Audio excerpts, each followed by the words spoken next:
The film begins by showing a man named Raymond Dalton who finds himself in a nearly frozen forest. He got here out of nowhere and without context, and while he was struggling, he saw a few people enjoying their night across a window and he screams for help.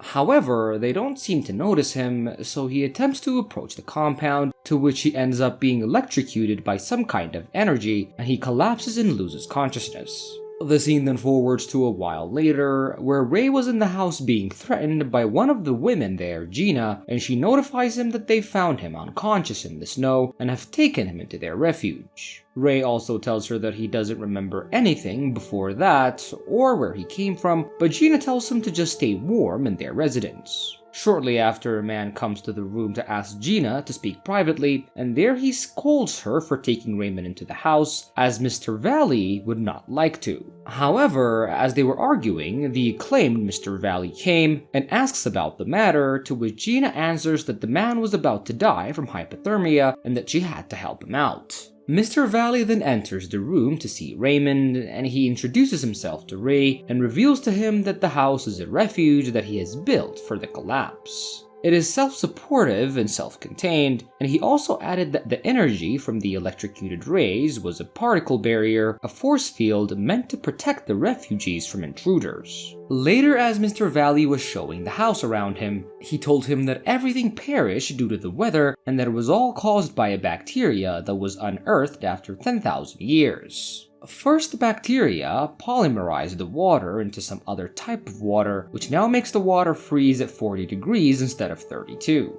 The man also tells Ray that all of the oceans have been polymerized, and people who survive the polluted die of hunger. After Ray went into his room, the man bought some clothes for him, which are supposedly his son's. Ray accepts and thanks Mr. Valley, and the two speak about meeting at dinner. However, Mr. Valley seems to have sinister eyes and has other intentions. At dinner, Ray meets the rest of the people that live in the house, and Mr. Valley introduces him to his son Thomas and his wife Justine. Thomas is an uninterested man and rude to Ray, and Justine seems to flirt and seduce him. Mr. Valley then introduces Ray to his fiancée Debbie, and Gina, the woman who woke him up, was also there, and shortly, the dinner is interrupted by a nun and her sister Angela. Unfortunately, she thinks Debbie is inappropriately dressed and scolds her rudely, and she also doesn't seem to like Ray. While eating, Angela suggests that the crew has been sinning against God for the longest, and she suggests having a collective meditation or some kind of prayer ritual to redeem themselves. Mr. Valley, the main figure of the house, confirms the ceremony for the next afternoon. That night, Ray was just hanging in his room while Justine entered to have some intimacy. He gently refuses, but she even forces him and makes a move on him, and he forcefully pushes her out of the room, but just then, Gina catches them and sees Justine kissing Ray. She brushes them off, simply disappointed, but as Justine leaves and heads straight to Mr. Valley's room to spend the night there, Ray sees this but doesn't say anything. The next day, Ray catches Gina while she was having coffee and explains what happened last night, and she expresses that she doesn't care, but just then, Justine interrupts them and seduces Ray. This time, he scolds her and puts her in her place, and Mr. Valley shortly arrives and asks his son Thomas how his night was, and he says it was fruitful. Mr. Valley says he had slept like a baby and kissed Justine's hand, and elsewhere, Ray followed Gina to the hall and genuinely apologized and made it clear that there was confusion in his mind. Gina understands and believes him, and the two get along, and he also asks her what her work is in the Refugee, and she says that she works for Valley's company. She doesn't remember what her life was like before coming there, but she admits that she misses the sky and the sun, and during the afternoon, Ray and Gina arrive at the dining room to attend the ceremony. The others are also there, and Justine gets mad when she sees the two together. The ceremony begins and Sister Angela comes to the stage to preach the words of God. However, just as she starts to present her sermon, Mr. Valley starts to bully and scold her. She tries to continue getting discouraged, but the others join him too and start to humiliate her and call her beliefs trash. This really sets shame on Angela, and seeing this, Ray gets up and ends the ritual. Later, after witnessing the afternoon incident, Ray suggests to Gina to escape the place and run away, but she argues that there's nowhere else to go as surviving in the snow is impossible. Feeling stuck and only having refuge in one another, Ray approaches to kiss Gina and she welcomes him, and that night, Thomas finds his dad and Justine on the bed and he breaks down. He asks how long this has been taking place, and Mr. Valley carelessly tells him several times now. He angrily takes out a gun and points it at Justine. However, Mr. Valley insists that it is he who should be killed.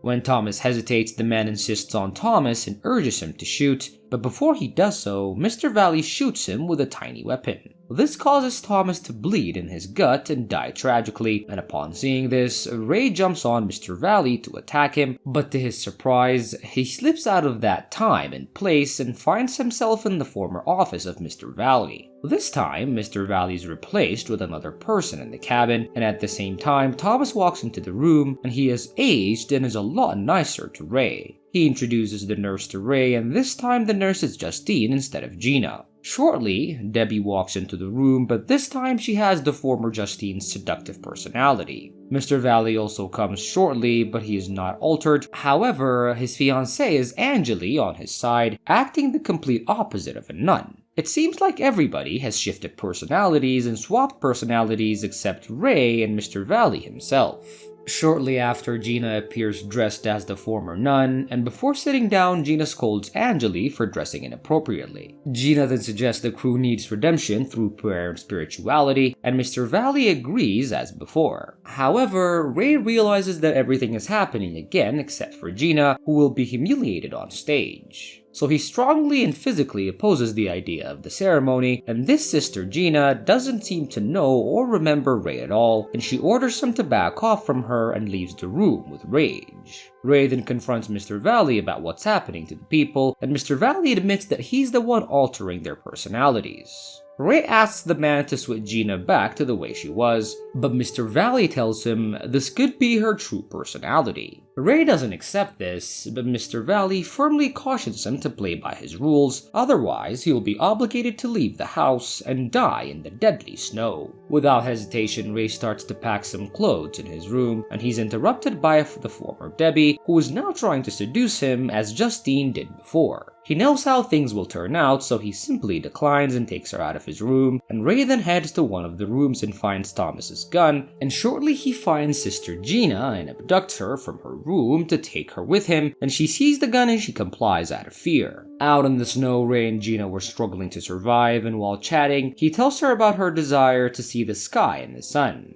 Gina tries to remember herself, and she manages to remember her conversation with Ray, and he reminds her that they even started to mean something to one another, and shortly Gina remembers and kisses him. And the scene abruptly shifts to the house where Ray was in reality, and it turns out the Valley has again altered his mind and made his see all the snow visions.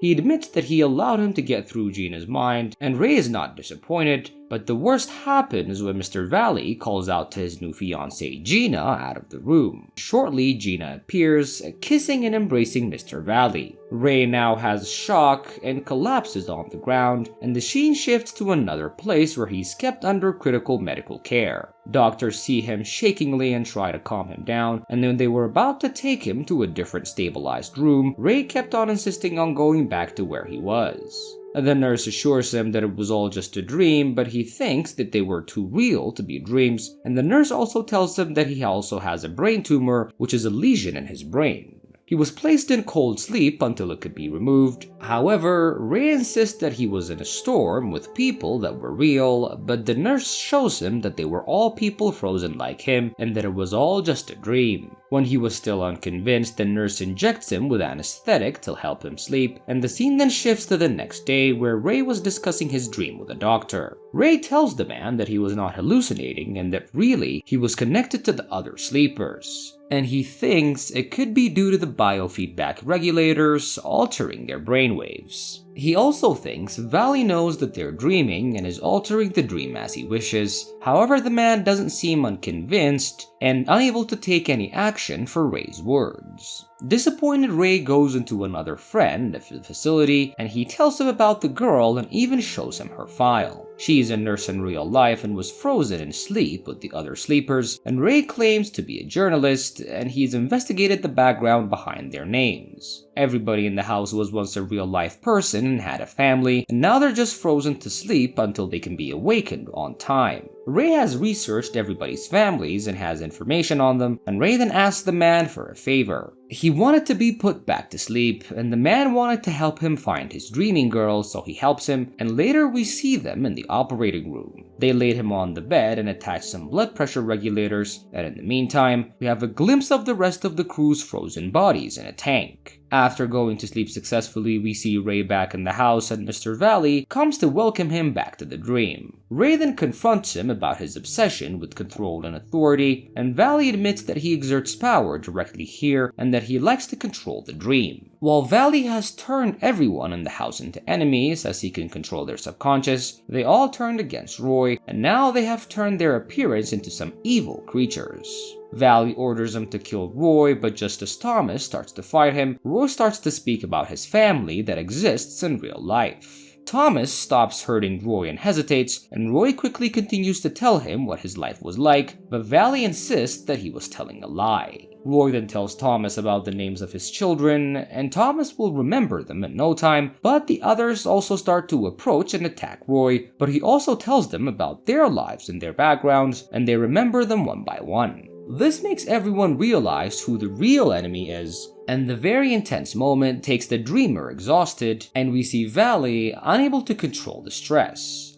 This causes his brain cells to be shattered in real time and pass away and be declared dead by the doctors, and the movie comes to a close as we see Roy in the dream world choosing to stay with Gina as long as it takes her to wake up.